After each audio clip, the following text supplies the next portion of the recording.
Optimize your nutrition this year with Factor, America's #1 ready-to-eat meal service. Factor's fresh, never-frozen meals are dietitian approved and ready to eat in just 2 minutes. Choose from 40 weekly options across 8 dietary preferences, like Calorie Smart, Protein Plus, and Keto. Eat smarter at factormeals.com/listen50 and use code listen50 for 50% off plus free shipping on your first box. Factormeals.com/listen50, code listen50. Ryan Reynolds here from Mint Mobile. I don't know if you knew this, but anyone can get the same premium wireless for $15 a month plan that I've been enjoying. It's not just for celebrities. So do like I did and have one of your assistants switch you to Mint Mobile today. I'm told it's super easy to do at mintmobile.com/switch. Upfront payment of $45 for 3-month plan, equivalent to $15 per month required. Intro rate first 3 months only, then full price plan options available. Taxes and fees extra. See full terms at mintmobile.com. Do you want to unlock your inner excellence? Do you want to learn how to think like a champion? My name is Jim Murphy, and I'm a performance coach and author of the #1 New York Times bestseller, Inner Excellence. With Inner Excellence, you'll learn how to perform under pressure, remove mental blocks, achieve greatness, and fully live every moment. Sound good? It's all in Inner Excellence. Available now where books and audiobooks are sold. At first, I was just like, all right, I'm going to tackle a falsehood and then be like, I obviously have a problem. Because the first thing that happened was that I lost the podcast because of what happened at this party. So I was like shell-shocked from that. That just got me to drink more, though. And I knew the story was going to come out. What I didn't know was that people that I thought were, friends of mine, or at least colleagues, and had a good working relationship that I had very much helped in their throughout their lives, would turn on me, and apparently had harbored some resentment for me for the past, and were waiting for this moment. And I saw it as it played out, and they put out the one story I had no idea that would be. The other story of somebody that I had was a lot younger than me, that I shouldn't have done that, obviously. And I had talked to these people afterwards. I'd been friends with these people after the 2 supposed incidents, and never was anything amiss. They had invited me on their podcasts, and we had done this and that and the other, and it was just fine. That's Billy Jensen, a journalist and former true crime podcast host who found himself embroiled in a scandal of his own making. This is the Silver Linings Handbook podcast. I'm Jason Blair.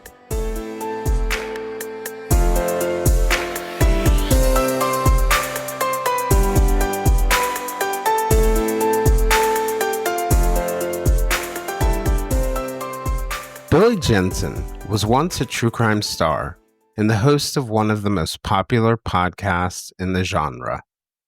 Launched in 2019, Jensen Holes, the Murder Squad, had become a popular and powerful force in true crime. The podcast featured Paul Holes, the now retired detective who worked on forensics related to the Golden State Killer case, and Billy, who helped finish the 2018 bestseller, I'll Be Gone in the Dark, by the late writer Michelle McNamara, who had died in what appears to have been an accidental overdose after years of investigating the Golden State Killer case. The Murder Squad followed in Michelle's footsteps, positioning itself as a collaboration between law enforcement, journalists, and true crime consumer sleuths to explore cold cases. In its 3 seasons, the show was widely popular. The hosts had new books in the works and tens of thousands of enthusiasts on social media. At the annual true crime event CrimeCon, Billy and Paul were some of the biggest stars. That all came crashing down when allegations emerged that Billy had inappropriately touched several women and was accused of slapping one podcaster he was in a consensual relationship with. It was covered by Rolling Stone and others. Other whispers pointed to allegations of Billy and other male podcasters taking advantage of the power imbalance between them and the women who make up the vast majority of true crime fans at events like CrimeCon. Some of those people are still big names in true crime, and others who covered him and his case, like True Crime Obsessed, landed in their own scandals. I came into the true crime scene as a podcaster long after Billy quietly exited stage left. While I'm a part of the true crime community where I found a great sense of belonging, I am also a part of another community that saved my life. And that's one rooted in Alcoholics Anonymous and Narcotics Anonymous. It's a place where we have all fallen. And within that community, there's a subset of us whose falls were public. One of our fellow travelers, AJ Delario, formerly of Gawker and currently of the Small Bow newsletter and podcast, suggested that Billy and I should connect. And we did. And this is our first conversation. Today, we talk about addiction and sobriety, harming ourselves and others, and the impact of our falls being quite public. We talk about how jolting it was for me to hear his story and imagine the true crime community where I find a sense of safety jettisoning him so quickly. We also talk about the complexities and dangers of parasocial relationships and how you can either be a creator or a fan, but in some ways not both. We talk about what it's like to have to lawyer up against the people you had considered friends days ago, what it's like to make amends, and about working quietly in the background on our recovery and still trying to bring good into the world. Some of you may find it hard to forgive or find grace for Billy. I do not. And it's not just because of my poor choices at the times that required grace for me. It's because I know that all of those who judge have something similar, some moment where they fell short, whether it's known widely or not. Because falling short is what it means to be human.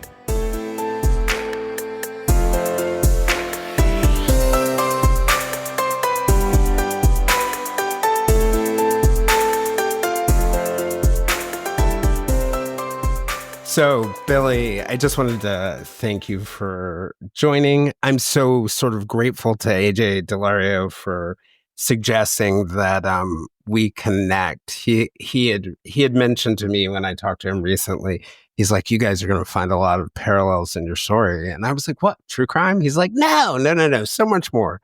And, as I read and heard more about your journey, I was like, I feel I feel these guys, the two of us have walked, or at least the three of us, let's say, have walked in some similar. Yeah, I mean, that's the one thing that happens is that you have a whole nother community. You're going to lose one community when you screw up, and you trade it for another community. And the amount of support that I've got now is so much better than anything than I had before. And like somebody like AJ, it's just like you just connect people with each other, over and over and over again. And that's so much of what whether it's the recovery community or people that have been canceled or whatever. It's something that it's one of the hidden benefits. And quite frankly, it's not really even a benefit; it's a survival mechanism. Yeah, or a little bit of both, right? It starts as survival, and then it becomes.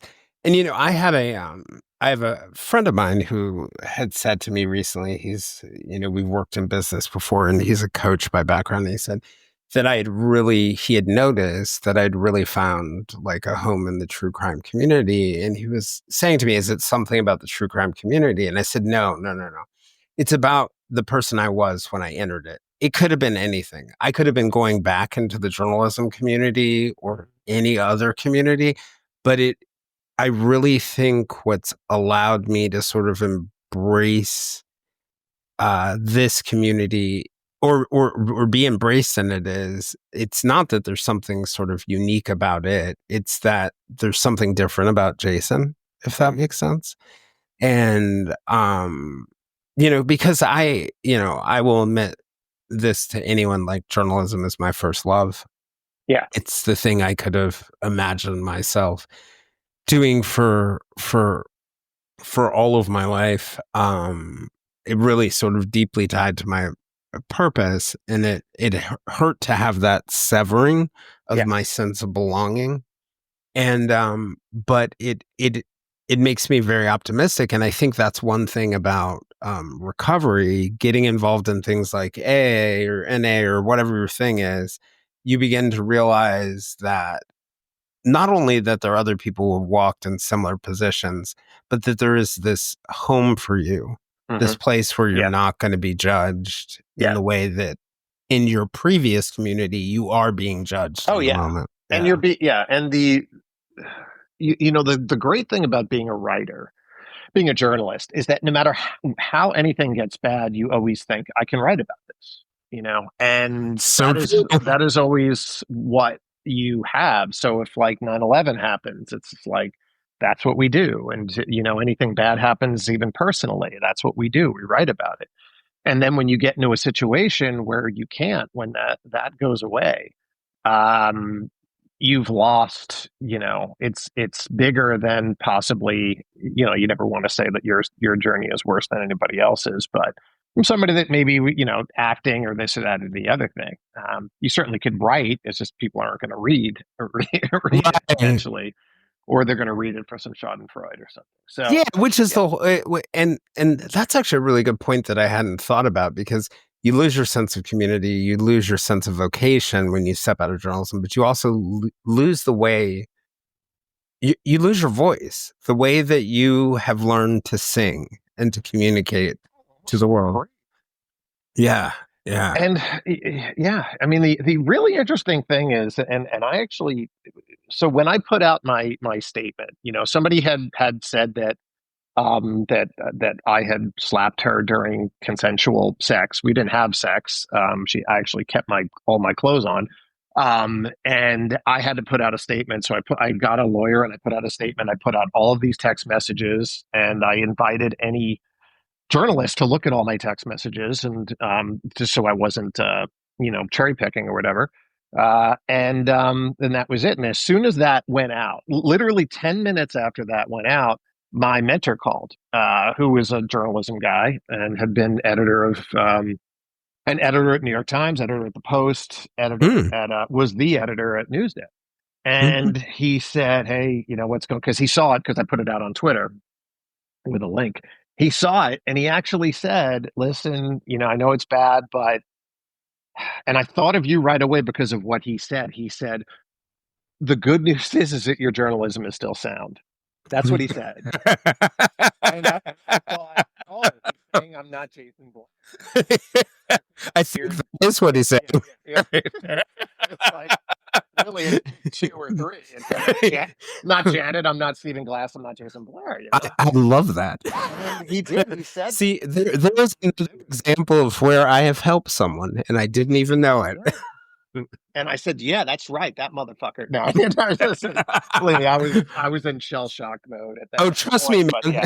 Trust me. I was the, so you feel better. I was the most judgy person about journalism sense. Like, I was the one person in the newsroom who was like railing at Stephen Glass, who was railing at Janet Cook and Patricia Smith and all the others. Well, yeah. Well, the thing is what I've always thought about with your story is that you're the first journalist to get in trouble for not filing an expense report. Because there's always, because there's every newsroom has a journalist that files an expense report, and it's a strip club, and they're trying to tell you it's something else. They're putting drinks on there, which we were allowed to do at the Village Voice, by the way. But usually it's that.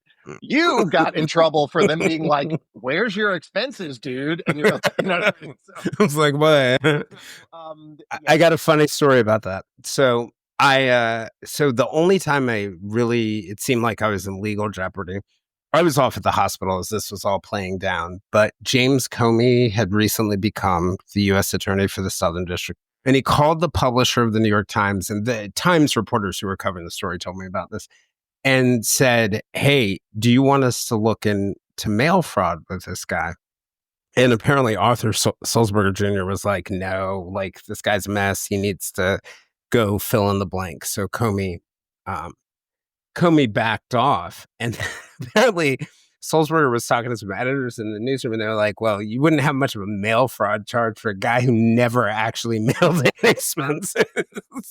But then down the road, so this is like how this all goes around. My cousin works for the Justice Department in the Deputy Attorney General's office. And then James Comey became the Deputy Attorney General, and she knew this whole story. And they had an opportunity to like actually talk about me as a human. And it's so interesting to me how things change when you think of someone as a human. And let me tell you the reaction I had, because I kind of came on the scene of true crime after you had exited, and it was at CrimeCon in 2023 in Orlando. Somebody, that's one thing about true crime. All the creators are very, not all, some of the creators are very gossipy. They had told me the general outlines of your story. So I went and I looked up the Rolling Stone story, and I'm reading the beginning of it, and I see the allegations, and I see some of the stuff about the behavior, and it hasn't gotten to the part where you talk about having like a drinking problem or mental health issues. And I'm like 2 or 3 paragraphs in, and I'm like, oh, yeah, this is addiction and mental health, because you can like sniff it out once you've been through something like that. And something, so then I'm looking at it through this lens of compassion at that point, not this lens of judgment. And just like my situation, it doesn't excuse any of the harm, but when you look at someone as a human being.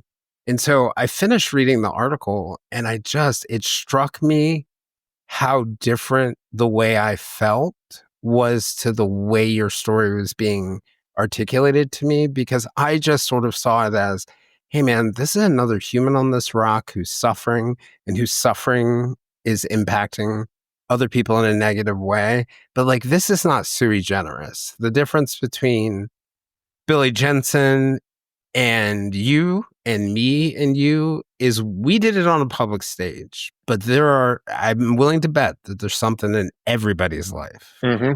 Yeah. Craving your next action-packed adventure? Audible delivers thrills of every kind on your command, like Project Hail Mary by Andy Weir, where a lone astronaut must save humanity from extinction, narrated with stunning intensity by Ray Porter. From electrifying suspense and daring quest to spine-tingling horror and romance in far-off realms, unleash your adventurous side with gripping titles that'll keep you guessing.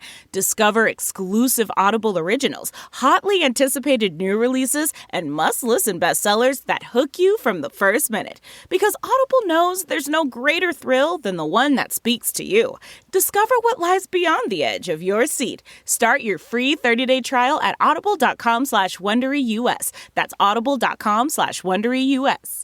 Want to sleep like a pro? There's a reason 80% of NFL players choose Sleep Number smart beds. These game-changing beds automatically contour to your head, neck, and shoulders, delivering MVP-level comfort all night long. Perfect for post-workout recovery, you can adjust the firmness whenever you need, while the climate-cool technology keeps you up to 15 degrees cooler. Plus, it's like having a sleep coach. The bed learns your patterns and provides personalized insights for better sleep. Why choose a Sleep Number smart bed? So you can choose your ideal comfort on either side. And now it's the Sleep Number Everything Smart Bed sale. Every smart bed and base are on sale during our Memorial Day event, up to 50% off, limited time, exclusively at a Sleep Number store near you. See store or sleepnumber.com for details. Yeah, and listen, the true crime community is definitely very judgmental. It is, and they have their and I would watch it and I would be part of it too, to a certain extent. Never really, listen, I started,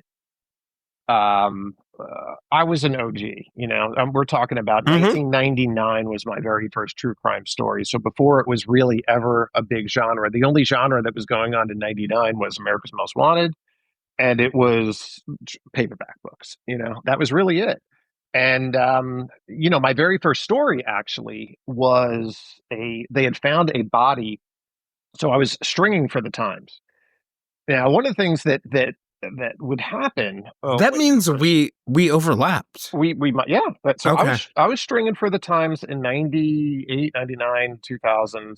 Like and, when I was a police reporter for the Times. Yeah. So I was the so Metro section, and so they would send me out, and they said one day that I was there's a tornado on the north end, and then I would go out and report it, and I would call it in to Bob McFadden usually, and Bob McFadden was a classic old school rewrite guy. Now, when you would see the irony, not irony, but there's something there as far as when it comes to your story, is that if you would pick up a New York Times Metro section in 1999, you'd see that this guy, Bob McFadden, was out on the Hamptons, and then he was in New Jersey, then he was in, Connecticut, all in one day. Like, this guy really amazing. And I remember like an orangutan had been stolen from a pet shop. And I'm calling it in, I think I'm calling from a payphone. I didn't have a cell phone yet. I'm calling it in, and he's like, so the pet shop, tell me about it. Is it like loud and squeaking and squawking? I'm like, no, not really. Sure enough, the next day I read the lead in the squeaking and squawking of the pet shop. Oh no, Bob. So when I did, so I my first big crime story, I'd done a little ones here or there, like the monkey getting caught, getting stolen. But a body had been found in a barrel underneath a house in Jericho.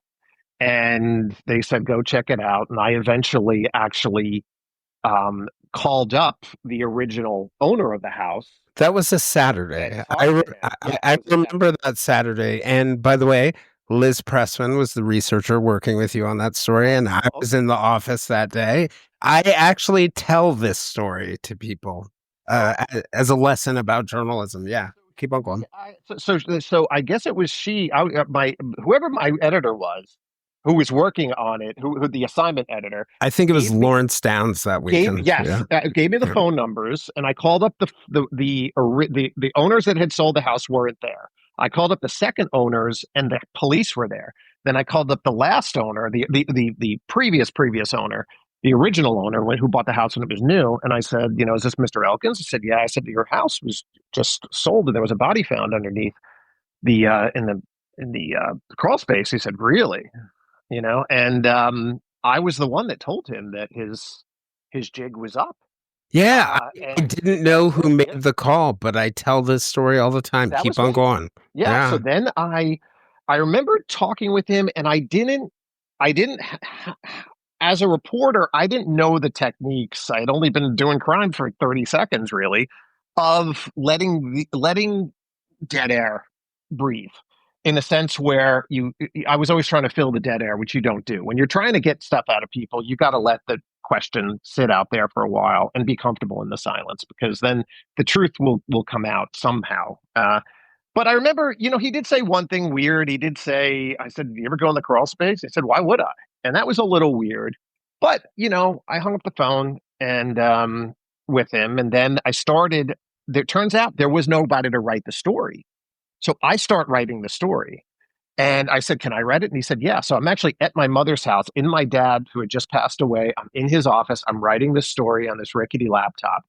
And then I was right about to file it. And then the cops had called and said the victim was almost full-term pregnant. So then it became a double homicide. So that was a big thing. So I wrote it. I remember I wrote like a really goofy, cheeky lead that they took out, thank God. But I remember saying, hey, okay, I wrote the story and they liked it. It was great. And I said, so Billy, this is going to kill you. So, as you're getting that information from the cops, that's me getting it from them, sending it to you from DCI. Yeah, I'm not even kidding. That's amazing. Okay. So then I tell them, and this relates to you too.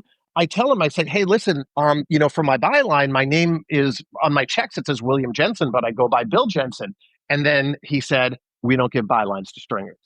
Yep. So it came out as by the New York Times. Yep. And that has changed since, because certain events have happened and they started giving bylines to everybody that works on this story. Yeah, like a guy named Jason Blair and Rick Bragg. Yeah. So then that story had a life of its own. and then it became like, I think it was in a Law and Order episode, and people like, nobody knew to contact me to ask me like what it was like to tell him that the guy's jig was up. By the way, for everybody listening, the guy actually went into a garage of his friend. Nice that he did this at a friend's house and shot himself in the head with a shotgun. Yep. And it turns out he had been sleeping with his secretary at this company that he owned, which was a plastic flower company. And I think a Newsday reporter wrote a book about it. About her name was Raina. I didn't know that. Yeah, and so that was my first story, and like, you know, I've done 1,000 since. You know, as my first story in crime, really, to get an unsolved murder in the morning that is an actual cold case that's 30 years old, and literally talk to the killer and tell him his jig was up in that night, was insane. And obviously every other story since has been a million times harder. And now and then I might have done one follow-up on it. I'm not sure, but that was it. And then they just took the ball and ran with it. But I got one gig. Well, I was doing that for the Times. And then I got, and I would hustle, man, because like when I was at the Long Island Voice, and then the Long Island Voice closed, and then I was writing for Newsday. But I remember once I was on the waiting for the cops for the Amadou Diallo case. Do you remember that? Oh yeah, he was shot 19 times by the street crime unit in Brooks. He was 41. Yeah, right. Yeah. And I'm waiting outside, waiting for him to show up to see what we're going to do, and all the reporters are waiting, and I'm literally interviewing the surviving members of Sublime. Wow. For Newsday, and I'm making the $20 an hour for the New York. It was just hustle. Like I had 2 kids, and like, my dad had just died. I had no, safety net anymore. Sorry. Yeah, and I got a job stringing for the New York Post. And at the New York Post, that was what soured me on becoming a crime reporter, because they sent me out to Stony Brook University. They said a girl and her friend had gone around the crossing gates and were hit by a train. And they said, go try and get it. So I go there and go try and talk to the family. I go, I see the family in the waiting room. I ask them, can you talk? What? They say no in Spanish. And then I called back and they said they won't talk, and they said try again. And I was like, oh. So then I go back and I try again, and the guy just gave me this look, the dad. It was just so devastating. And then I called back again. I said, guys, it's not happening. And then they literally said, don't worry about it. We just got the girl's rap sheet. It's a mile long. Ugh. So it's not that big of a story. She's not like a cheerleader. She's got a record. So, and I was just like, that's it. So I became really an editor. And so because I only wanted to do unsolved crimes. That's it. I wanted to push the story forward. So I had to become an editor to feed my family, because, there was no work in the unsolved crime stuff. And then I would write unsolved crime stories at night. And that's what I ended up doing for, 10 years. And that was, it turned out to be an okay living until newspapers died. Yeah. Well, I use that story, by the way, the story of the girl on the barrel, to make the point about a couple different things about journalism. One of the points that I make, use that story to say, is about how traumatic it can sometimes be. That our actions actually have real world impact on other people. And sometimes these are some of the outcomes. I make the point about use that as an example of how sometimes good journalism will be far ahead of law enforcement. They were pissed, remember? The cops were pissed. Yeah, they were. Yep. They were not happy on Tuesday when I got back. They were not happy. But they went down on Wednesday. Yep. So when I'm happy, listen, you don't want to see anybody dying, even a killer, but it's like he killed himself after they talked to him. At least. Yes. You know what I mean? Yes. So so you didn't feel on that Wednesday, and then he did it on that Saturday. Saturday. But yeah. And I think, you're getting at a real thing that I experienced as a reporter, and that was the difficulty. Some of my favorite stories were stories about people who I would say are sort of like underrepresented or forgotten, like maybe Mhm. drug addicts or other things along those lines. But those stories don't get the same play. And one of the things I do like about true crime, one of the things that I do like about um, this space of podcasting and creators being able to sort of become their own editors and their own reporters Mhm. is there is, I would say, more equity, equality, and patience.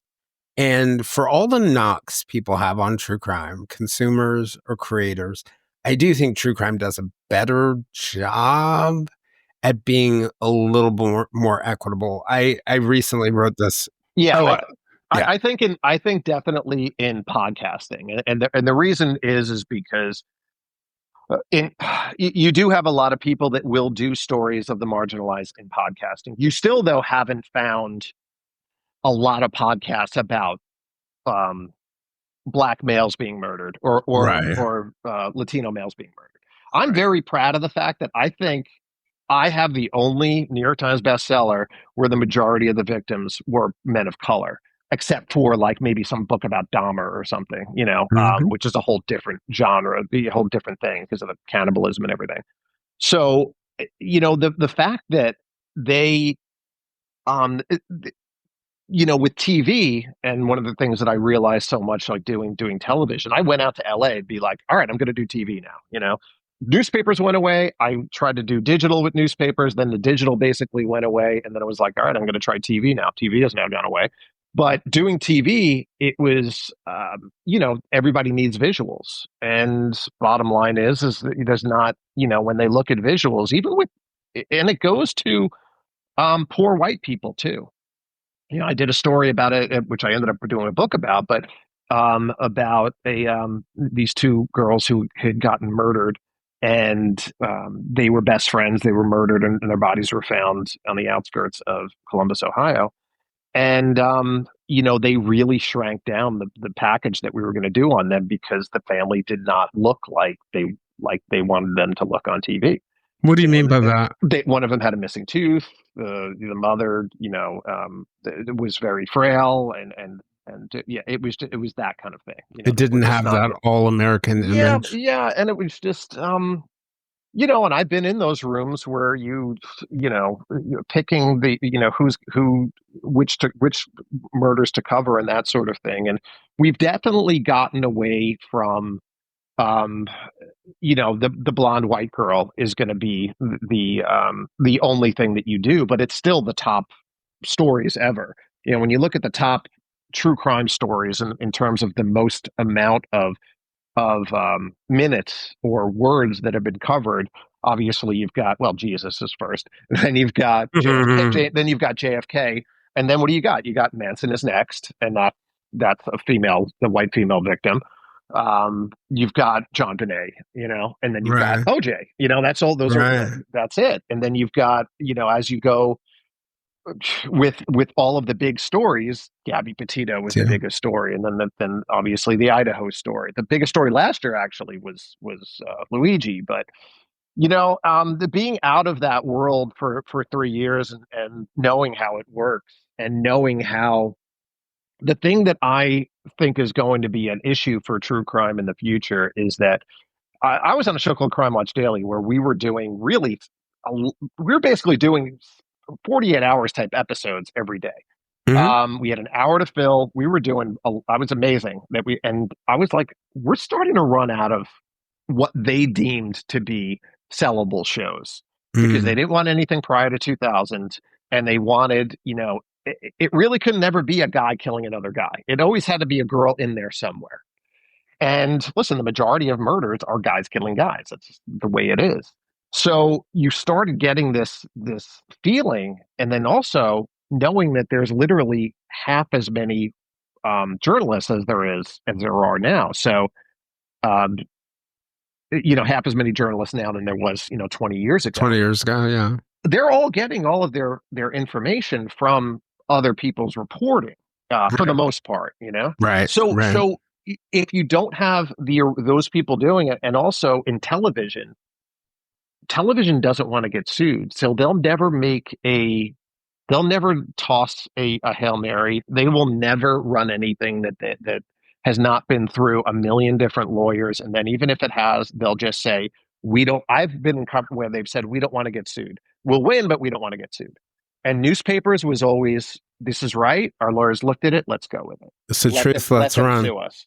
Yeah. And that's going to be a big problem moving forward for crime, or really for democracy, but for crime too, is that you don't, yes, the golden age of serial killers is gone. Yes, you're still going to have these big cases that everybody runs to.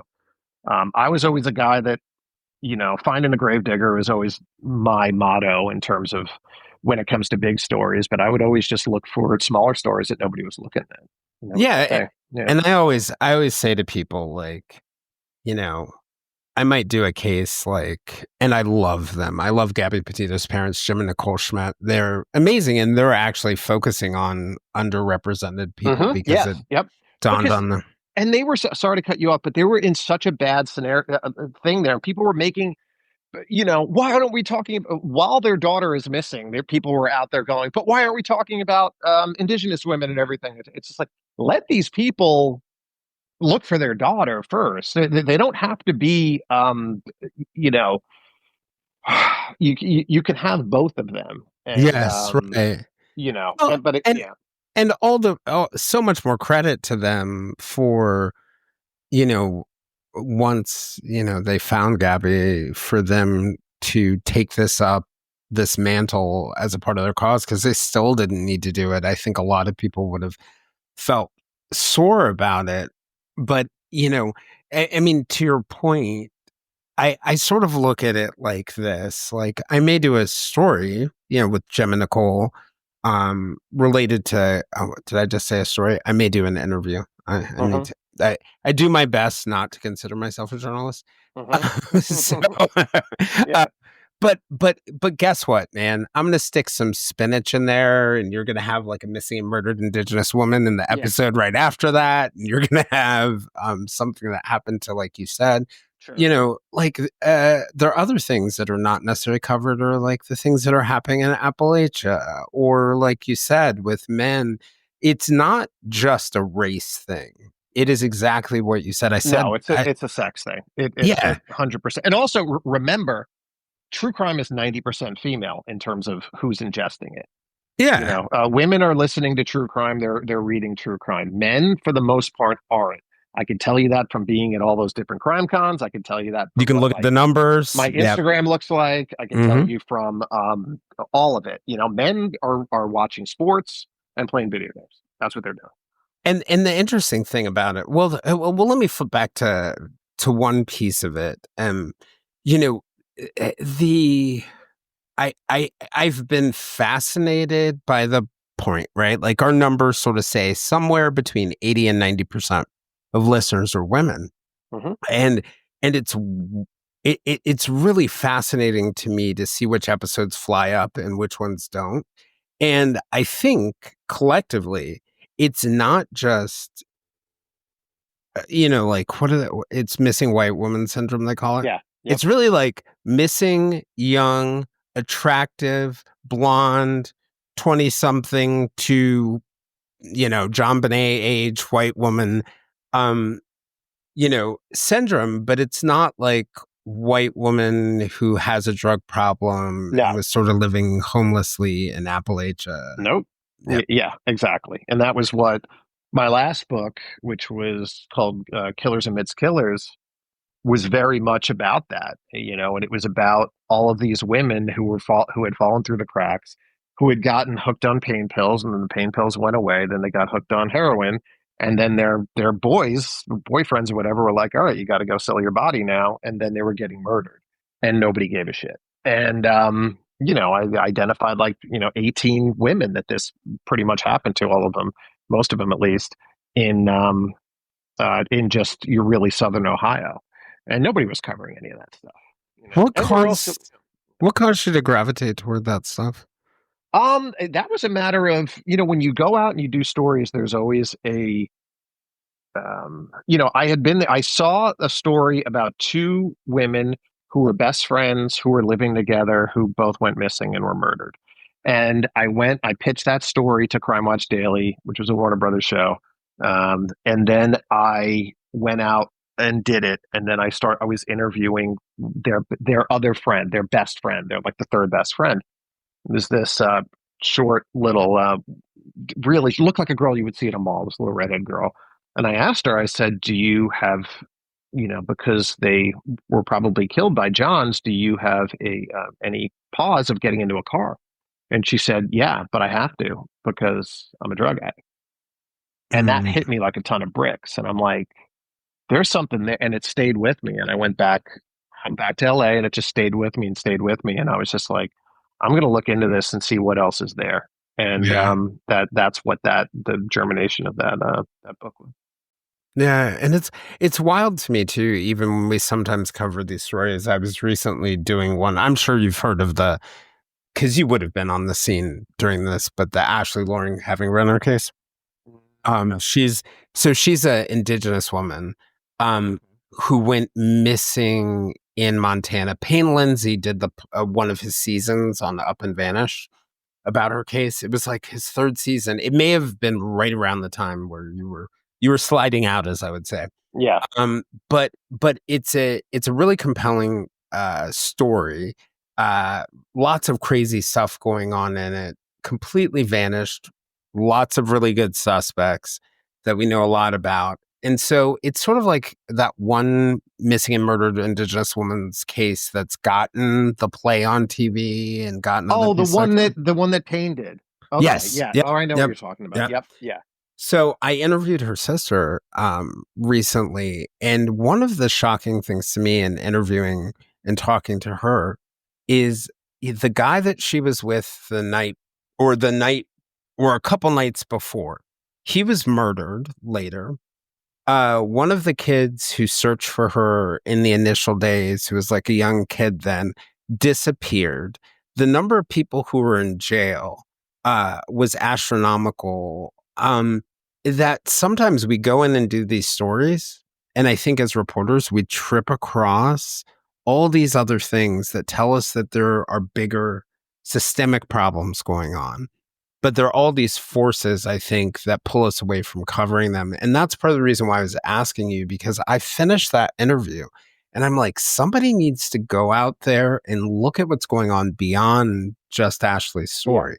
Because there's something bigger here. And who's going to pay for that? That's the thing. Right. It's just like the money's not there. And the money's not there from a local place. That's the thing that really does suck about it's like true crime became a little cottage industry. It was being fed by the local newspapers, and now the local newspapers really don't have any money. They've all tried to start their own podcasts and do this or that, but all of that money is so dried away, and we literally have half as many local newspapers as we had, 20 years ago as well. So, and that's another downstream problem for podcasting, and another downstream problem, like you were saying, for TV, because I think people don't realize how much documentaries and TV rely on that local 100%. Reporting. When that goes away. Yeah, exactly. Yeah. And it's all, people are just like, okay, but we've got, citizen journalism and stuff. Those citizen journalists are not they don't have police contacts. They are not working with the same set of rules too. And they potentially could get people in trouble or get themselves in trouble. Mm-hmm. I can't believe there hasn't been a big lawsuit against one of these podcasters for libel. It's odd that it hasn't happened yet, and I'm sure it's probably going to happen at some point. Oh, I think it's coming. Yeah, I think it's coming. It just depends on what kind of case it would be, but because everybody was really just flying without a net, and they were, taking.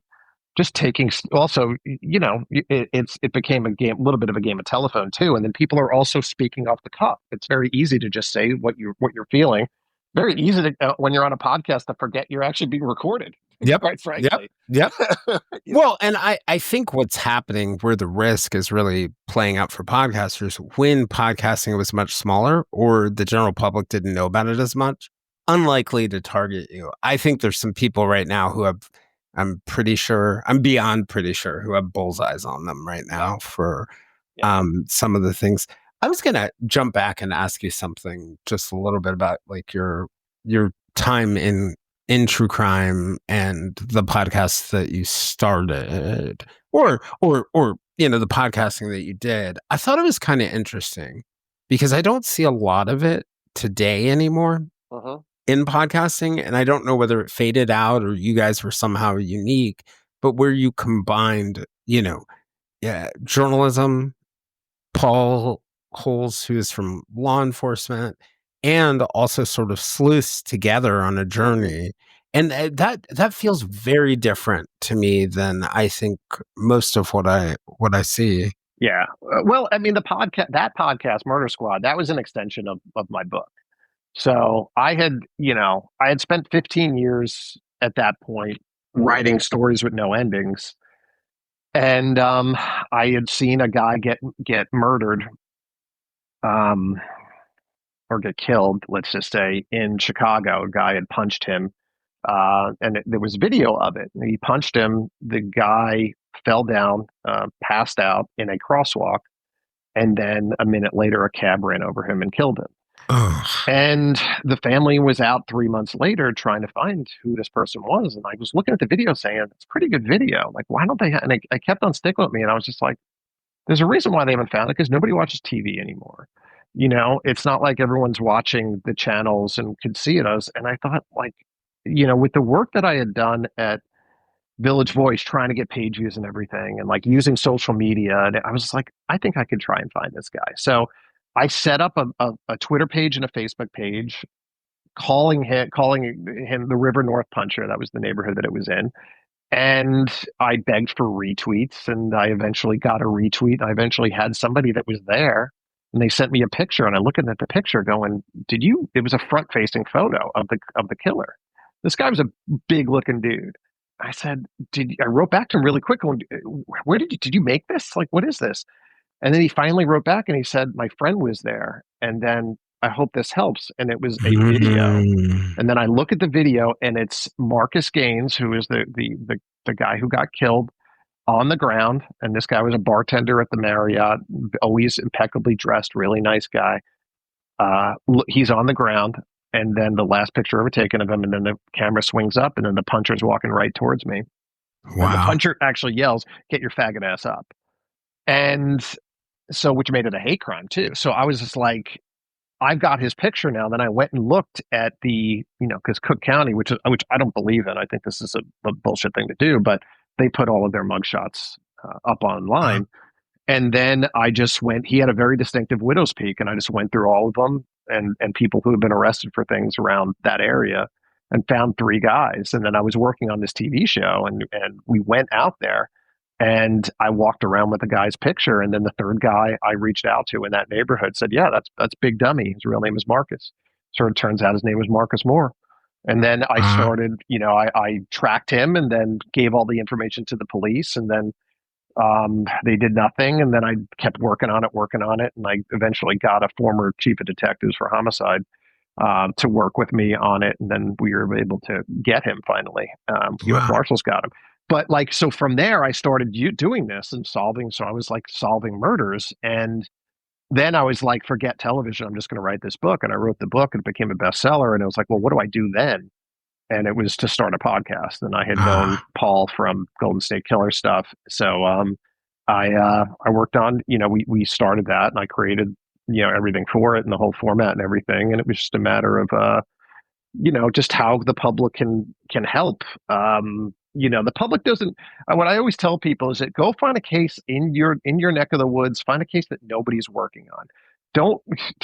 Nobody needs your help on all the big giant cases,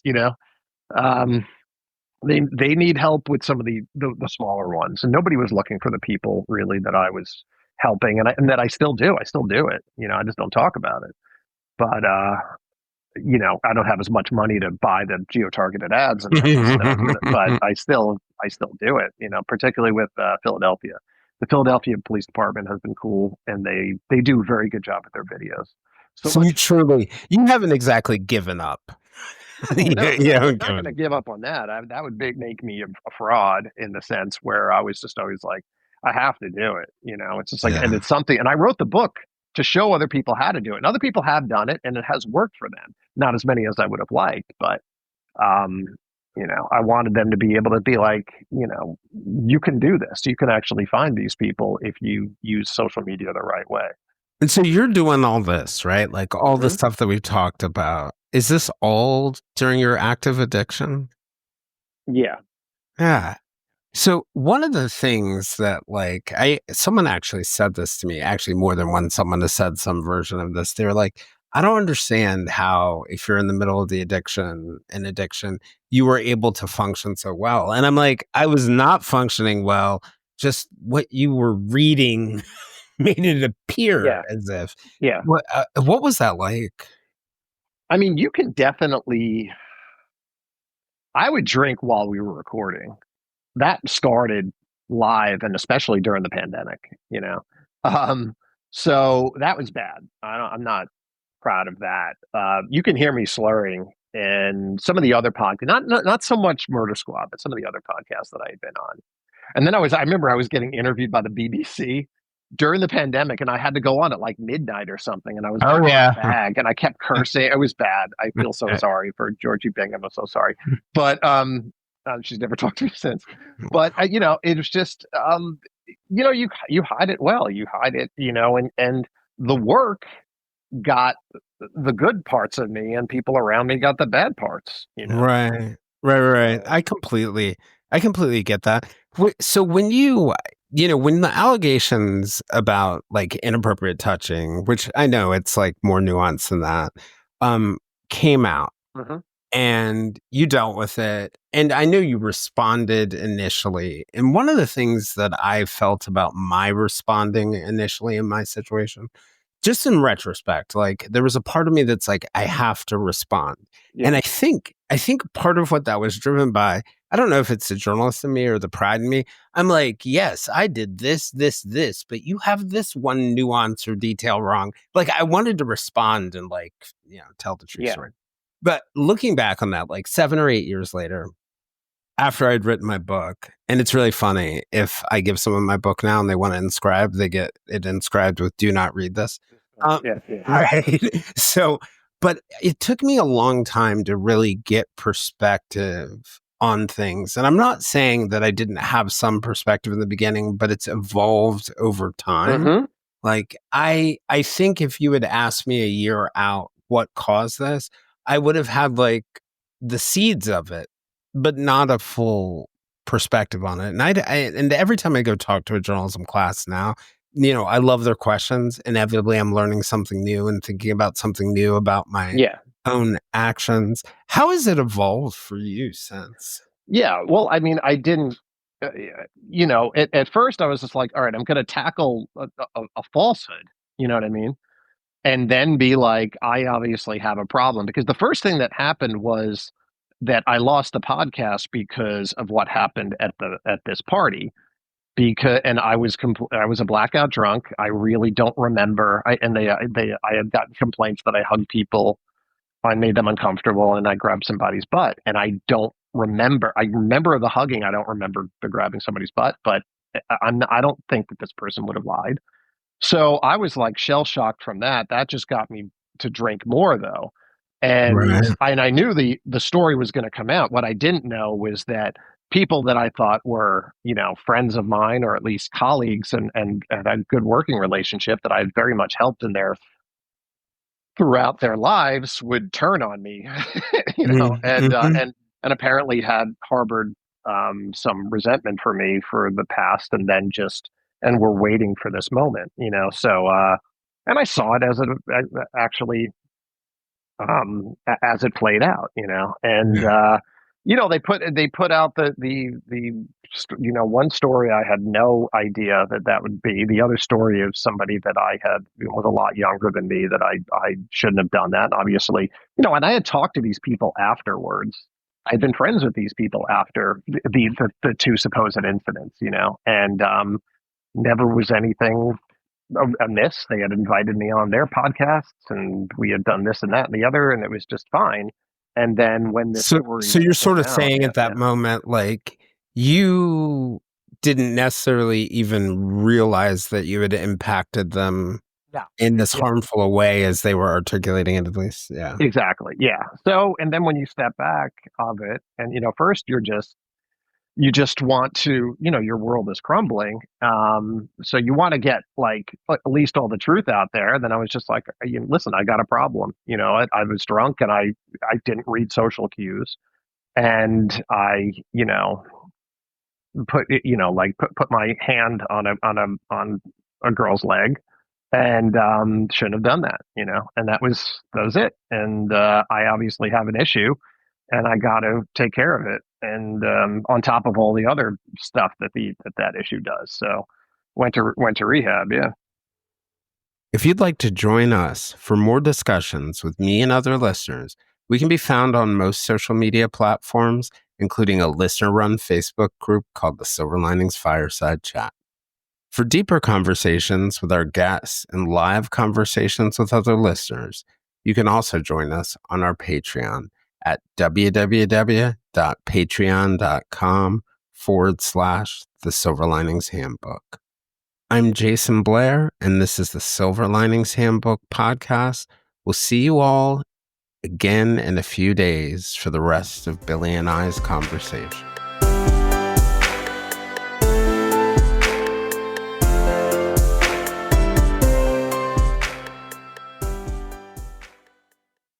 Running a business is hard work. Building your website shouldn't be. With Wix, you can express your ideas, give direction, then leave the heavy lifting to AI, from site creation to branded content and images.